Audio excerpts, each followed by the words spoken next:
Hola, ¿qué tal? Muy buenas noches y bienvenidos a Sala de Prensa. Hoy lunes vamos a hablar de un tema que desafortunadamente está siendo y cada vez más crítica la situación de orden público que está viviendo Colombia.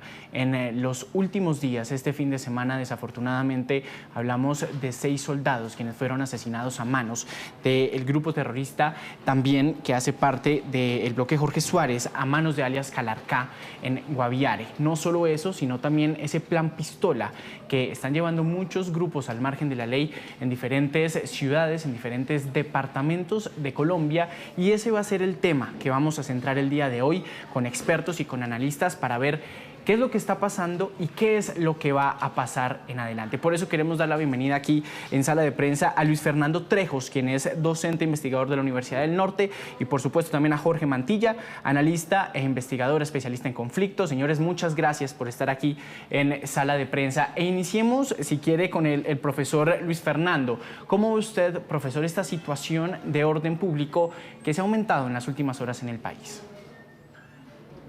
Bueno, lo que estamos viendo es un deterioro acelerado, pero ya este contexto venía de tiempo atrás de la seguridad en distintos territorios y una reacción violenta de varias organizaciones criminales que están sintiendo el peso de la acción institucional en clave de ofensivas militares en algunos territorios particulares.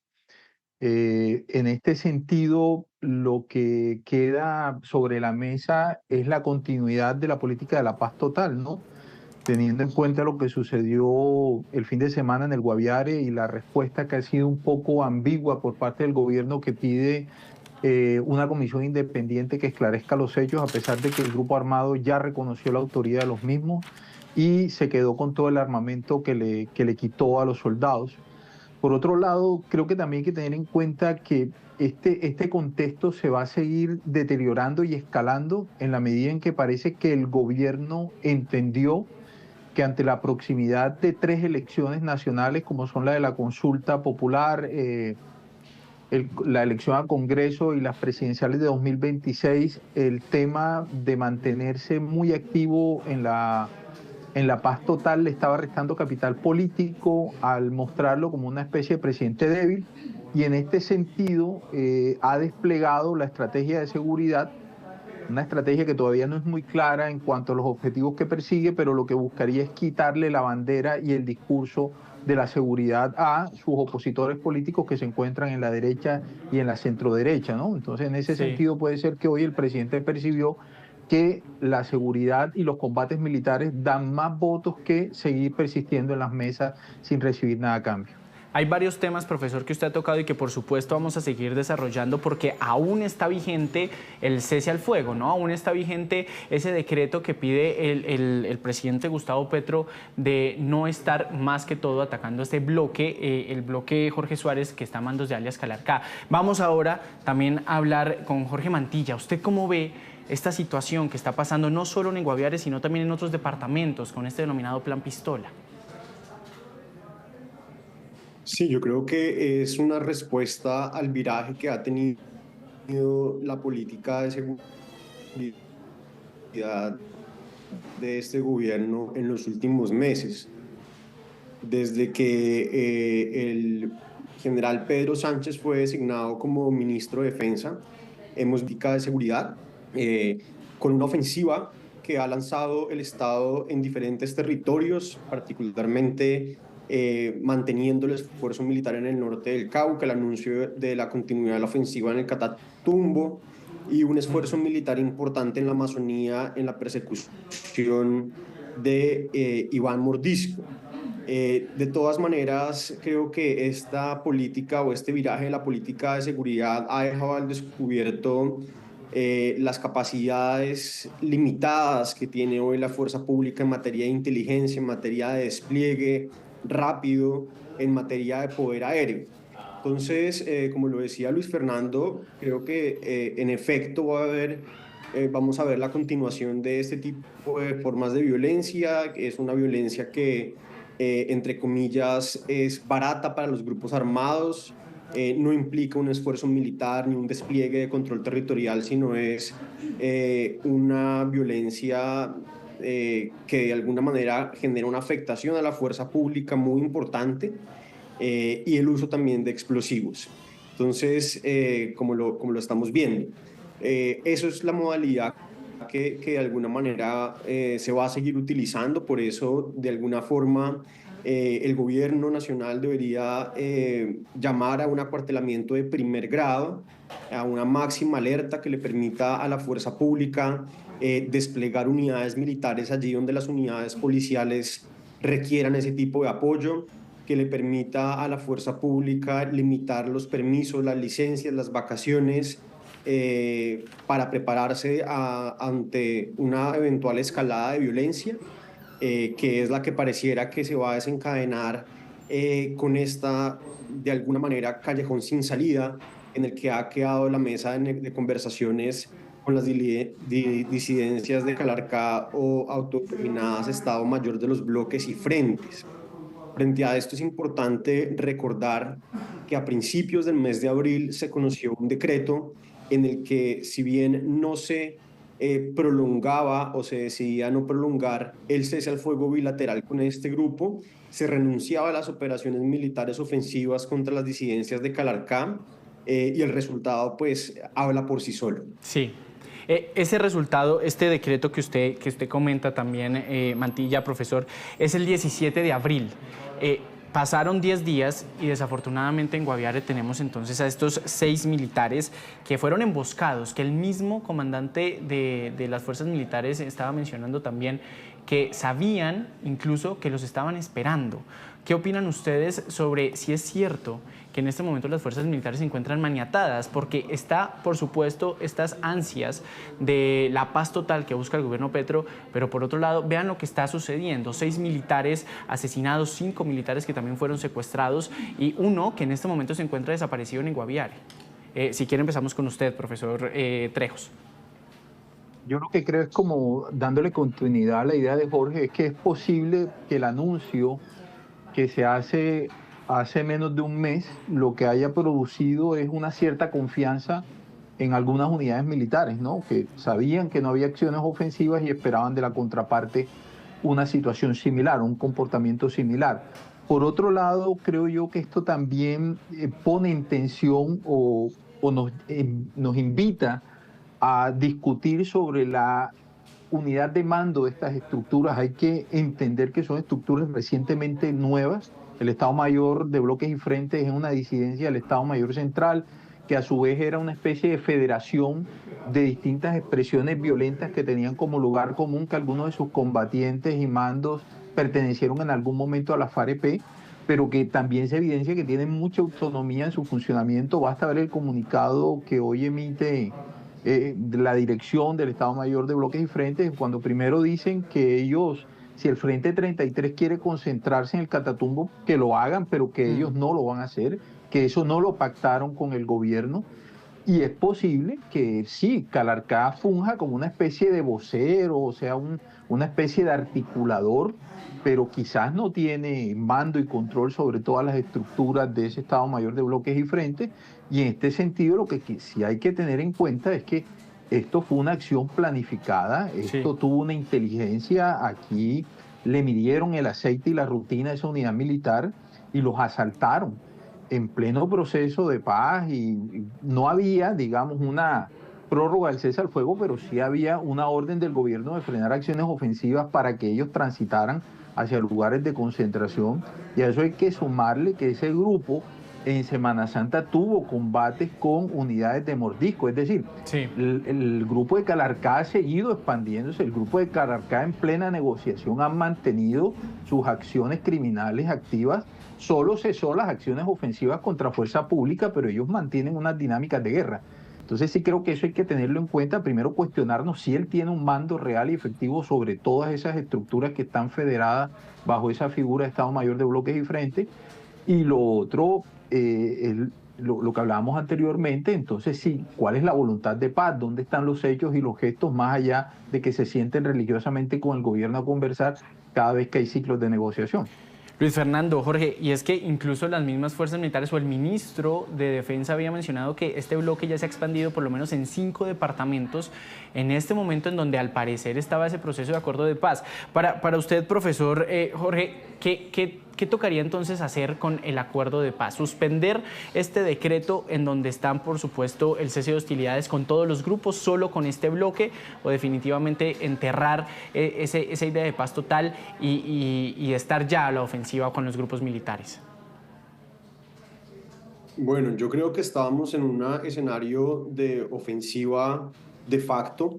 Creo que es el estilo que ha traído al Ministerio de Defensa el general Sánchez. Lo que pasa es que este gobierno, el presidente, creo que tiene que hacerse la pregunta de hasta dónde está dispuesto a ir, digamos, y a ceder para alcanzar la paz. Porque ha quedado en evidencia no solamente el fortalecimiento de estos grupos, sino de alguna manera también un mensaje errático entre la política de seguridad y la política de paz total. Fíjense ustedes que este decreto de cese de operaciones ofensivas se planteó como un escenario para brindar unas condiciones logísticas, unas condiciones en terreno para que este grupo valga la redundancia, se preagrupara en unas zonas en donde se supone que iban a hacer un tránsito hacia la vida civil. Entonces, lo que uno pensaba en ese momento y lo que se le dio a entender al país en ese momento es que las conversaciones con este grupo ya estaban tan adelantadas o habían avanzado por buen camino y entonces se iba a acordar algo para que se hiciera el tránsito hacia la vida civil y la implementación de las acciones de transformación territorial en estos lugares. Pero lo que vemos hoy es que nada de eso era así, que este grupo interpretó ese decreto como un ultimátum y vuelve y ataca a la fuerza pública en uno de los golpes, yo creo, de los más graves que le han dado a la fuerza pública en el último año. Eh, y no solamente es el hecho de que estos mensajes erráticos suponen una complejidad operacional enorme para la fuerza pública en zonas donde no pueden atacar a un grupo, pero están en una ofensiva contra otro, que es las disidencias del Estado Mayor Central, eh, y que además también tienen maniatados a las comunidades, a los alcaldes locales, a los gobernadores, como lo han venido diciendo diferentes gobernadores y diferentes autoridades locales en la situación tan crítica que se está viviendo en estos territorios, en donde por cuenta de esta política errática y una estrategia errática, pues estos grupos se han fortalecido, abusan de las comunidades, imponen reglas, cierran establecimientos, hacen control territorial y yo creo que la población sí está en una situación que francamente es insostenible. Es importante mencionar también lo que está sucediendo en los territorios, no solo con desafortunado esta emboscada a los 5 soldados en el Guaviare, sino también, por supuesto, el plan Pistola, porque han muerto 18 miembros de la fuerza pública, han muerto otros 5 soldados, 13 policías en diferentes territorios. Y usted, profesor, estaba mencionando, por supuesto, a los alcaldes locales, a los gobernadores que están haciendo ese llamado de emergencia. Y aquí los tenemos, por supuesto, a los gobernadores, pero antes de eso quiero que escuchemos a lo que dice el alcalde de San José de Guaviare, precisamente en este territorio en donde estos 6 militares fueron asesinados. El alcalde Willy Alejandro Rodríguez, quien habló y se refirió, por supuesto, a este atentado por parte hacia los militares. Veamos. Nosotros veníamos advirtiendo como alcalde de la capital, en compañía de la Defensoría Regional, de la Personería, información de la comunidad que en la presencia de grupos al margen de la ley, las disidencias de las FARC, específicamente el grupo de alias Calarcá y de alias Mordisco, en la presencia en las diferentes veredas de nuestra jurisdicción, pues la preocupación de que se presentaran enfrentamientos como los ocurridos en el municipio vecino de Calamar. El día de antier se ha presentado ese enfrentamiento, un ataque a una patrulla del Ejército Nacional, en el cual como consecuencia fueron asesinados esos 6 militares, esos soldados de la patria, para lo cual también como alcalde y como habitante de este departamento manifestamos nuestra solidaridad con esas familias que han perdido a ese integrante. Lamentamos profundamente que este tipo de hechos ocurran en el territorio. Sabemos de la complejidad de orden público en todo el país, pero rechazamos rotundamente este actuar, pero también pedimos al gobierno nacional la presencia de manera contundente en el territorio y buscar mecanismos que permitan el diálogo y el poder restablecer esa mesa de diálogo en el departamento del Guaviare, en nuestra capital. 6 militares, 6 familias que en este momento están llorando también a sus familiares. El presidente Gustavo Petro mencionó que va a tener esta comisión independiente para evaluar qué es lo que está ocurriendo en el territorio. Pero aquí les hago unas preguntas a ustedes, profesor Trejos y profesor Mantilla. ¿Vale la pena echar culpas en este momento? Sabíamos que venía un proceso, lo había dicho el profesor Mantilla, que venía un proceso de diálogos que pensábamos que estaba bien, pero obviamente los resultados no son los que se esperaban. ¿Vale la pena echar culpa en este momento de lo que está pasando con el orden público en Colombia, profesor Trejos? Pues Juan, tiene que haber responsabilidades políticas, ¿no? Esto no sale de la nada ni brota espontáneamente. Obviamente que alguien debiera asumir esa responsabilidad, pero en el caso particular yo creo que el anuncio medio ambiguo que hace el presidente con respecto a la comisión independiente es que este ataque en el Guaviare deja toda la estrategia de paz en el peor de los mundos, ¿no? Ya venía mal, pero ahora queda mucho peor en la medida en que si el gobierno continúa en la mesa, la lectura que se hace es una lectura de un gobierno débil que a pesar del acto casi que una especie de traición en el territorio, lo termina avalando este tipo de comportamientos, ¿no? Y frente a una mesa que, como bien lo señaló Jorge, todavía está muy lejos de lograr un acuerdo de fin de conflicto, porque lo que ha quedado claro es que ellos van a seguir en su dinámica y están negociando, pero no tienen pensado o planeado en el corto o en el mediano plazo la dejación de armas y la desmovilización. Eso por un lado, pero ¿qué pasa si rompe la mesa? Si rompe la mesa, la paz total quedaría en su mínima expresión, aferrada a un proceso muy pequeño en Nariño con comuneros del sur y a una expectativa de que algo suceda con lo que se conoce como la coordinadora guerrillera bolivariana, ¿no? Coordinadora Nacional Guerrillera Bolivariana, que es la suma de la segunda Marquetalia en Nariño y los comandos de frontera en el Putumayo. Es gravísima esta situación y como lo dice Jorge, entonces se viene una ofensiva militar, pero que pareciera que todavía no tiene una estrategia clara en cuanto a lo que se persigue, más allá de propinarle golpes sistemáticos no solo a los grupos, sino también a sus finanzas, pero no sabemos si entonces es el descabezamiento de los grupos, si es limitarle su capacidad económica, si es que el Estado busca recuperar terreno o territorio. ¿Qué va a pasar en la frontera con el ELN? Eso todavía son preguntas que no han tenido respuesta. Y si las ofensivas se van a concentrar en territorios particulares o ver unos teatros de operaciones más nacionales, que creo que es complejo por lo que señaló Jorge en su primera respuesta con respecto a las limitadas capacidades que tiene en este momento la fuerza pública. Y profesor Jorge Mantilla, ¿de quién sería la culpa entonces? ¿Del presidente? Estamos hablando de que las fuerzas en este momento se encuentran limitadas, no han tenido esa capacidad para generar y tener el control en el espacio.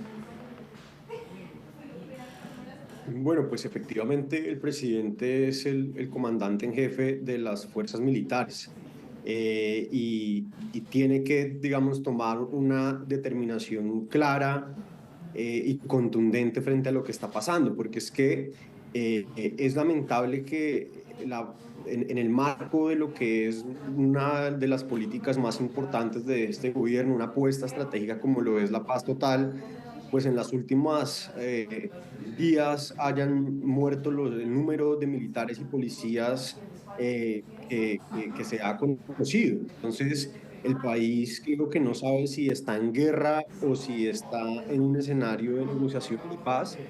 Y primero es poder darle claridad estratégica y un horizonte claro a las fuerzas militares y ya posteriormente pues seguir avanzando en el despliegue que ha intentado hacer en el norte del Cauca, en el Micay, en el Catatumbo. Fíjese, por ejemplo, que tras la crisis que vivimos humanitaria en el Catatumbo a principio de año, ya casi van a ser 6 meses de un despliegue, una ofensiva que se hizo en el marco de un estado de conmoción interior que se declaró para eso.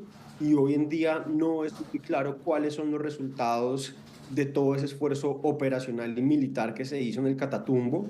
Justamente hoy tuvimos un hostigamiento en Villacaro, en norte de Santander, Sí. con lo cual pues quisiera que la situación no ha mejorado pues para nada.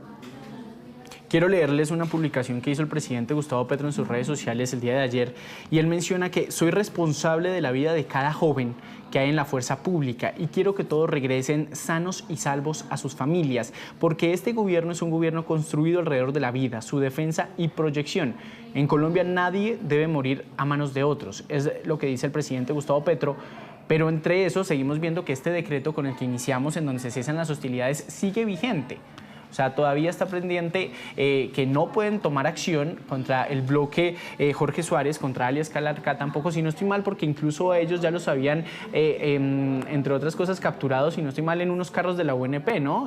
Profesor Trejos.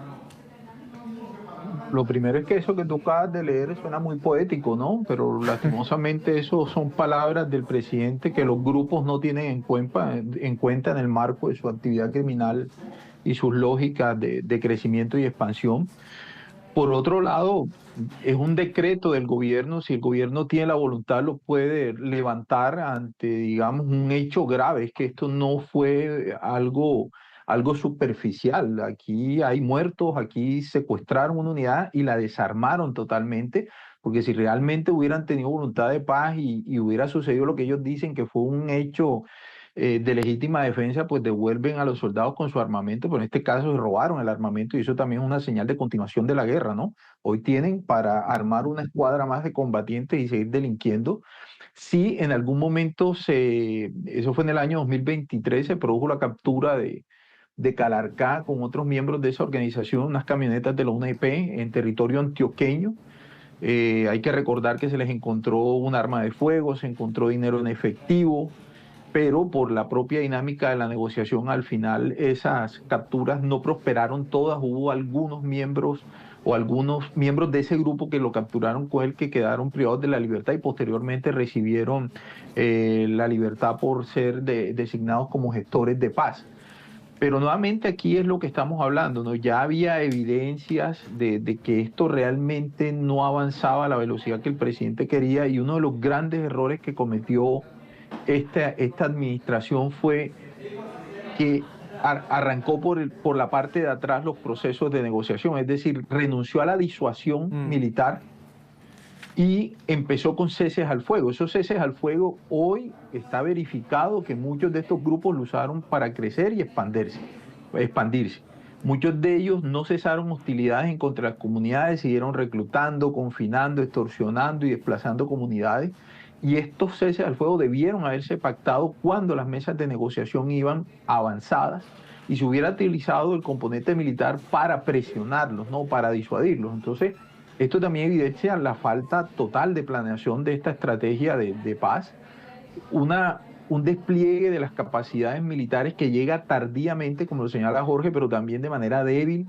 Esperamos, ojalá que se recompongan, pero como te digo, a mí lo que me hace ruido es que creo hoy que ante la proximidad de elecciones o de votaciones, el gobierno se la va a jugar toda por el tema del escalamiento militar, tratando de cubrir un flanco débil que tiene con respecto a sus opositores, pero que este escalamiento de la violencia nuevamente no sé cómo escribirlo o dentro de qué estrategia real y qué es lo que se espera lograr de cara a, no sé si al segundo semestre de este año o hacia el otro, que los grupos vuelvan a la mesa más debilitados, ya declararles la guerra totalmente. Es decir, aquí falta comunicación. O sea, así una de las fallas de este gobierno es que no saben comunicar y no puede ser que toda una estrategia se comunique en unos trinos larguísimos y a veces muy mal escritos por parte del presidente. Sí, profesor Mantilla, ¿usted está de acuerdo con lo que dice Luis Fernando, que estos acuerdos o esta paz total inició al revés? Inició primero ellos diciendo, listo, vamos a cesar nosotros actividades y confiando plenamente, por supuesto, en estas organizaciones. Sí, pues en efecto creo que la muestra más clara de eso fue la salida del primer comisionado de paz del gobierno, ¿no? De Danilo Rueda.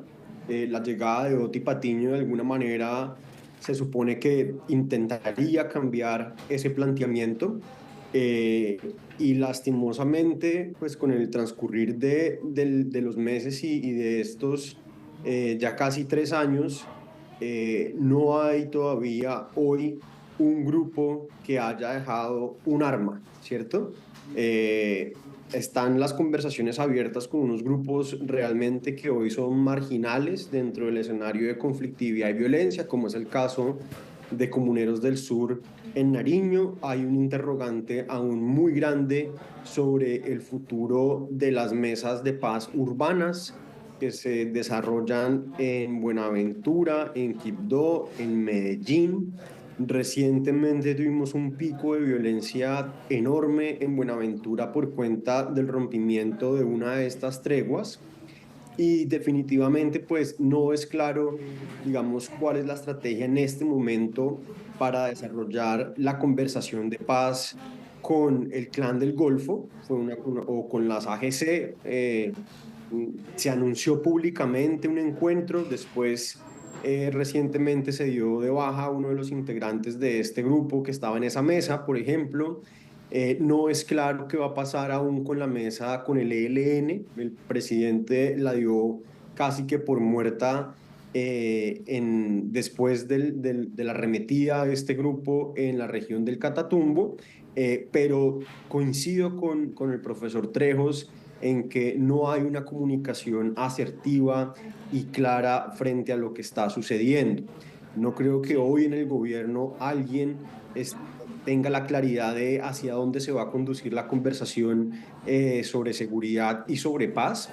Y lo que estamos viendo, pues, es un escenario absolutamente reactivo por parte del sector defensa, donde se anuncian recompensas y se anuncian carteles de los más buscados, pero no es muy claro cómo hacia dónde nos dirigimos. Y al parecer tampoco hay una comunicación con los territorios. Ustedes estaban mencionando también que los gobernadores han lanzado esas alertas en repetidas oportunidades, diciéndole al gobierno nacional que tome cartas en el asunto. Quiero que, y por eso traigo a colación aquí a Sala de Prensa, tanto al gobernador de Antioquia como a la gobernadora del Valle, que nuevamente hacen ese llamado al gobierno nacional. Veamos lo que ellos dicen. Por la contemporización que tiene el gobierno nacional con todas las estructuras criminales. Y aquí tenemos los resultados y las consecuencias. Doctor, ¿qué quiere decir eso de contemporizar? Pues arrodillar a la fuerza pública y a todos los colombianos ante el crimen pensando en que así se consolida la paz. Y la paz no se consolida negociando, la paz se impone con seguridad, con justicia y con oportunidades sociales. Pero ¿quién está contemporizando? ¿Quién es? ¿El gobierno? El gobierno, claro. El gobierno que busca tratamiento de angelitos para criminales de distinta pelambre, como si no estuvieran detrás de un solo propósito, que es el de enriquecerse, capturar las rentas ilícitas del narcotráfico, de la extorsión, del secuestro, y el gobierno todavía cree que hay unos que tienen un proyecto de rebeldía o de contrainsurgencia como el Clan del Golfo, desconociendo el terror y la violencia que generan en distintos rincones del país. Nosotros, la Gobernación del Valle, venimos haciendo esa articulación territorial con los alcaldes, con todas las fuerzas, la fuerza pública, con las Naciones Unidas, con la OEA, con MAP, con la Cruz Roja, pero sí necesitamos mayor articulación con el gobierno nacional. Definitivamente la articulación con el gobierno nacional es muy pobre y eso para nosotros pues es fundamental. Ahí está lo que dicen entonces los gobernadores. El gobernador de Antioquia dice prácticamente que se está arrodillando la fuerza pública ante estas estructuras. Hay 5 departamentos que ha aumentado la violencia en los últimos días: Cauca, Nariño, Norte de Santander, Antioquia y Valle. Profesores, ¿cómo ven ustedes estas acciones? Y también quiero poner un nombre específico, el del ministro de Defensa. ¿Cómo ven esa acción que ha tenido el ministro de Defensa en este tiempo que lleva él a la cabeza de la cartera, profesor Trejos? Sí, profesor, no lo estamos escuchando. Si quiere, ya, ahora sí. No, dos cosas con respecto a eso, Juan. Lo primero es que esta exclusión de mandatarios locales de las negociaciones o de las decisiones que se toman en Bogotá en el marco de la paz total, pero que tienen impactos regionales, se ha dado desde el principio de la paz total. También lo mismo sucedió con la gobernadora del Chocó, ¿no? Mientras se negociaba con el ELN, estructuras que operan en ese departamento decretaban paros armados y confinaban a miles de personas, ¿no? Sin que la gobernación o los alcaldes pudieran hacer nada porque no tenían acceso a la mesa o con ellos no hay comunicación con respecto a ese tipo de decisiones. Y creo que ha sido una de las fallas de esta paz, es que las decisiones de la paz están hipercentralizadas en Bogotá, pero la guerra está muy descentralizada en distintos territorios del país. Y por eso los mandatarios locales han quedado por fuera, o por lo menos los que no son cercanos en términos político-ideológicos al gobierno, porque el contraste de esto es Nariño, ¿no? Entonces ha habido todo un esfuerzo institucional y eso es válido porque cualquier esfuerzo por la paz se reconoce y se acompaña, pero uno también se pregunta si todo ese esfuerzo por lo que se va a recibir a cambio es significativo, y hay que tener en cuenta entonces que el gobernador de Nariño es del pacto histórico, entonces allá el relacionamiento sí es muy fluido, pero con otros mandatarios, tanto regionales como locales, hay más tensiones en este sentido y por eso son reiterados los llamados a que sean tenidos en cuenta o a que el gobierno nacional los incluya en esas decisiones.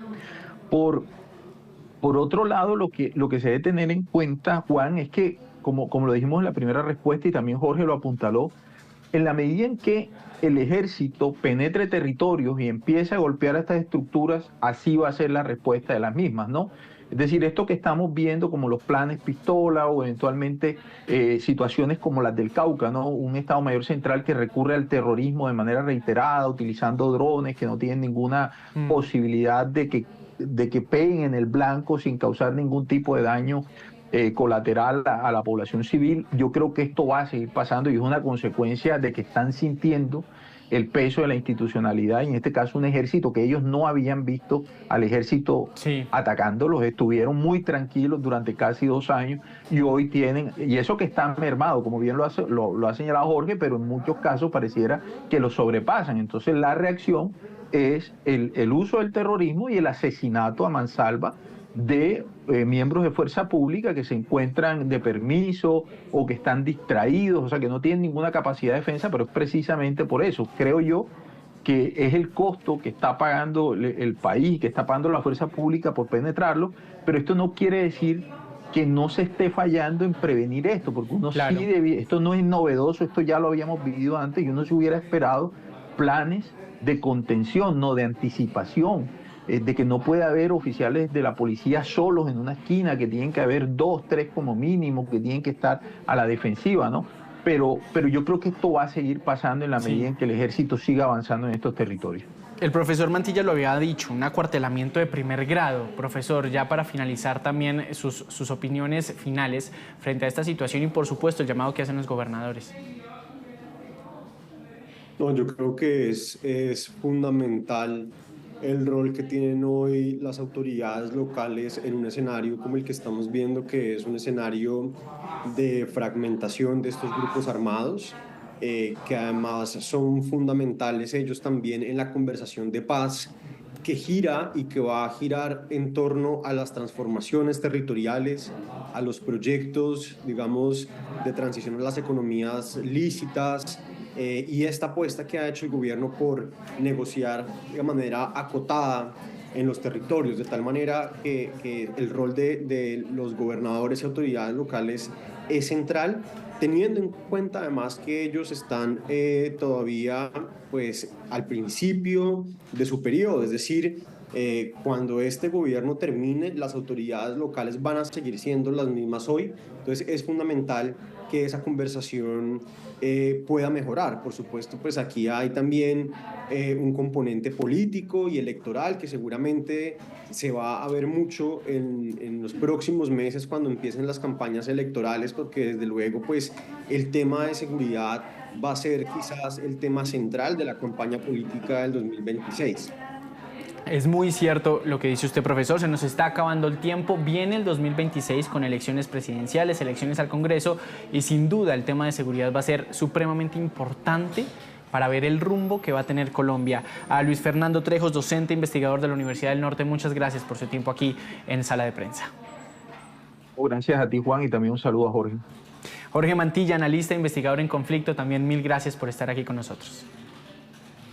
Igual, buenas noches, que estén bien, gracias.